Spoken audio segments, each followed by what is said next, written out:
Welcome to Pindar Poetry. We hope you learned something new. You start by preparing the essentials.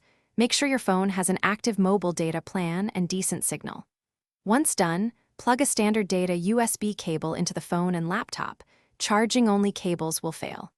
Next, enable mobile data on the phone and unlock it so the tethering option remains available. You do not need a Wi-Fi hotspot if you prefer reliability. USB tethering gives a direct link, lower latency, and charges the phone while providing the laptop with internet. With the cable connected, go to Settings, Network and Internet, then Hotspot and Tethering. Enable USB tethering. The phone becomes a gateway, and the laptop will auto-detect a new Ethernet-style adapter. Make sure you allow any driver installation prompts. If drivers do not install automatically, open Device Manager and update the adapter driver using Windows Update or the laptop maker's support app. Once the adapter is recognized, the laptop routes traffic through the phone.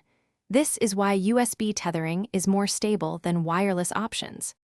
You finish by verifying connectivity. Open a browser or ping 8 to confirm. If you care about data usage, mark the connection as metered so updates and backups pause. Make sure to disable the phone hotspot after use to save battery. If things go wrong, try a different USB port or cable first, then reinstall the mobile USB driver on the laptop. Sometimes toggling airplane mode on the phone and re-enabling mobile data forces a fresh connection.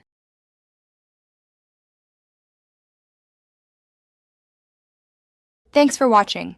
Consider subscribing if we helped you.